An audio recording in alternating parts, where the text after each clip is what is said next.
Meanwhile, still wandering through the Jeffries tubes of his own damn ship is Picard and his captor. He takes her into this room that, I assume, is for angry crew members to pee on nearby planets. Nothing is as convincing an argument as Australia, so Lily hands over the phaser and becomes Picard's friend.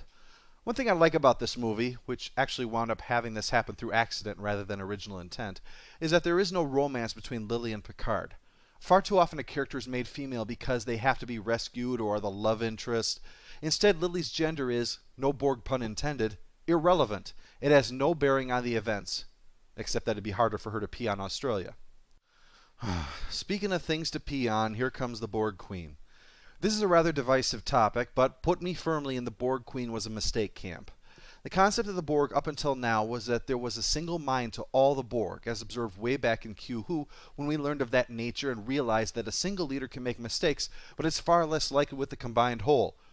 Well, strap in, because as far as single leaders go, the Queen does an impressive job of improving how much one person can fuck up. The idea came from, where else, studio execs who felt that they needed a focal point for the villainy. As far as ideas go, that's a bit like saying, you know what this Agatha Christie movie needs more of? Rocket boots! The Queen spends a big hunk of the movie ducking questions meant to justify her existence, the best we'll get to later on. Anyway, the Queen has decided after drilling a hole in Data's head, for science, that the best way to get the codes is through his android penis. Stage 1 is putting artificial skin on his arm, and then blowing on it. Meanwhile, Picard is spreading the Starfleet gospel with Lily. So much for not polluting the whole timeline, huh? He tells her everything about the Federation. He again gives the economic lesson, about how there's no such money in the future, we're all better people, blah, blah, blah. And I know it pisses off some die-hard fans and or communists when I react that way, but I simply detest being preached at by a film that, if I attempted to acquire it without using money, would see me get sued for astronomical sums. Or the mere fact that in this review I have to avoid including the sound in scenes with pop music in it, or else it'd get flagged by the owners. Anyway, I'm not opposed to giving things away, so continue to enjoy this free review. There are 24 decks. Wait a minute. It looks like the control deck's 26 up to 11. How can there be a deck 26 if there are only 24 decks? Does the ship have a basement? I don't pick on this kind of thing when it's different from episode to episode. That happens, but in the same script, 3 scenes apart, come on, at least proofread a little bit. Anyway, Picard and Lily continue through a corridor of Borg, which decide to leave them alone. Picard isn't going to put up with that, though, so he shoots one of their panels just to piss them off, then runs into the holodeck. He puts him in a Dixon Hill scenario, swipes a Tommy gun, and then takes care of the Borg Chicago style. Julie Morgan is the singer up there, which you'll probably not recognize because while she's a skilled singer, this is her sole IMDb entry. It always amuses me to think of these people getting their big break, but then having to explain to their friends how they can go see her sing Moonlight Becomes You with a classic brass band. But not the whole thing, because then the gangsters gun down the alien cyborgs. With the drone dead, Picard goes looking for the neural link, which, as the name implies, is located somewhere in the alien's guts. Fortunately, the Borg and the Federation still both use USB connectors, and he's able to plug it into his tricorder and look under Evil Plan to find out what the Borg are up to. He heads to the bridge and fills everyone in on said evil plan, that the Borg will build a technobabble beacon to get more Borg to come and assimilate Earth. Meanwhile, Cochrane's starting to wonder if this first contact thing isn't a mistake, as everyone keeps stalking him around Shantytown, including Barclay. He's finally had enough. I gotta take a leak. Leak? I'm not detecting any leak. Don't you people from the 24th century ever pee? Oh yeah, we got a special window for that. Cochrane runs away and gets a drink, so they chase him down. Riker sets the medical phaser on Sober and gently ends the chase. On the Enterprise, the only way to deal with the deflector is to go there directly by walking on the surface outside. It'll be a true test of one's courage, a great delight to the security chief to tell everyone how he not only took down a Borg cube, but then went toe-to-toe with them to save the human race. Screw you, Lieutenant Nobody. Worf's going. And just to further the humiliation, ambiguously gay helmsman is too. He's not even a regular. Meanwhile, the Queen is still trying to flesh up Data. Do you always talk this much? Not always, but often. Why do you insist on utilizing this primitive linguistic communication? Your android brain is capable of so much more. Yeah, it was until you drilled some holes in it, lady. Data soon makes an escape attempt, but on the way out he's blocked by a force field, and the Queen calls everyone off. Which, makes sense since she and the Collective are one and the same, so obviously they would be doing the opposite of what she had planned. Then again, none are probably thinking of humping him. Picard, Worf, and the guy who is not Lieutenant Nobody find the Borg building their beacon on the dish, but they can't shoot it for fear of the dish exploding and taking out half the ship. Instead, they've got to play some little game and rotate these big cylinders to eject it, giving the Borg ample time to realize they should probably do something. Only one shot is needed for them to adapt, but Worf brings in just the Klingon thinking that's needed. When in doubt, grab something sharp and stab. Picard didn't bring anything like that, but he reflected on his earlier comments that they shouldn't risk hitting the dish, and decides to hell with it and shoots the dish on purpose. Out of cool ideas, a drone grabs the guest star and hauls him off screen to have his way with him.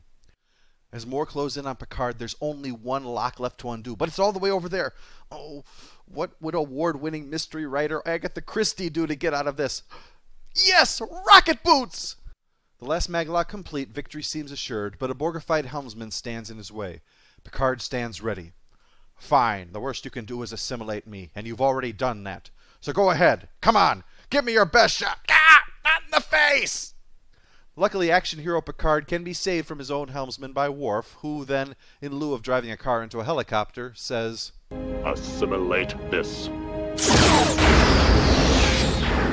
As Cochrane prepares for launch, everyone wants a job, and considering how well things went in the last movie, Troy's given the important job of counting down numbers far, far away from any actual controls. Riker waxes on about his accomplishments until Cochrane just explodes at him. Being worshipped like this is not what he had in mind. Like most historical figures, he did what he did for his own reasons, rather than as part of some deliberate effort to weave a tapestry of history. His vision is to retire to an island surrounded by naked women. I wonder if Riker will tell him about Risa. At this point, poor unfortunate checkpoint guy comes up again and says how bad things are, with the Borg overwhelming them time and again. Picard acknowledges this, then sends him back down into the danger again, when even Worf suggests evacuating the Enterprise and then blowing it up to deal with the Borg. Sir, we have lost the Enterprise. We should not sacrifice... We have not lost the Enterprise, Mr. Worf. We are not going to lose the Enterprise. Not to the Borg, not while I'm in command. Lily finally heads in to call out Picard on what he's doing, saying it's obvious that he's just doing this for revenge. Picard reacts with the calm and dignity you've come to expect from him. Jean-Luc, blow up the damn ship! No! No! For the most part, until now, Picard hasn't really done anything to show his judgment is impaired. What has changed is shown in the model frozen in this image. Picard's first ship, you see, was the Stargazer, where he kept a cool head and took command of it during a crisis to save the ship and become its new captain. But in the end, he lost the ship to a surprise attack, and then got dragged through a bitter court-martial even though he'd invented an entire new strategy to try to save it. That still wasn't good enough. Even years later, he'd confessed to Scotty his preference for the old Stargazer. The Enterprise D was his next ship, which he knew so well, protected so well, that he also lost. This time because he wasn't even there to save it. You know Picard is the kind of guy who'd stay up late at night wondering if he'd been there, if it had made the difference. Picard's talk about the horse in our previous reviews is a reflection of his view of the ship, the connection between rider and mount, the same as that between captain and vessel. He knows it, relies on it, and defends it as it defends him. When he loses a ship, he takes it as personal failure. Of all the enemies that Picard faced, none defeated him like the Borg did. His lamentation about them said it all. I wasn't strong enough, wasn't good enough. We saw in Emissary how that fact haunted him, that even as years passed, he was never going to be able to escape fully the shame of what had happened, that his fellow officers would never be able to look at him quite the same way again. A career built by sacrificing everything, of driving to be the best he could possibly be, of triumphing against foes of callous and cunning and godlike powers, forever stained by that one time that they beat him. So that in spite of all that he had achieved, Starfleet wouldn't see past the fact that he had failed against them, sidelining the best ship in the fleet because its captain wasn't good enough. The thought of losing another ship under any circumstance to Picard has got to be unbearable. The thought of losing it to that enemy makes it unthinkable. He has lost enough to the Borg. They have already forced him to do horrible things, such as with the Tommy gun. We watch that scene and see that Picard shoots them down with cold objectivity. No sign in his expression that he's doing anything other than killing an enemy combatant in a war zone like any soldier would. It's not until the drone that was Ensign Lynch gets close enough so Picard could look him in the eye that he loses his self-control, when he is left face to face with a member of his crew that was taken away because he failed him. Just like it always happens when he comes face to face with the Borg. He lost. His response to Lily sums up all those feelings. I will not sacrifice the Enterprise.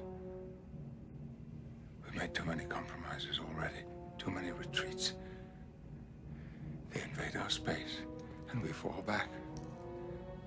They assimilate entire worlds, and we fall back. Not again. The line must be drawn here. This far, no farther. And I will make them pay for what they've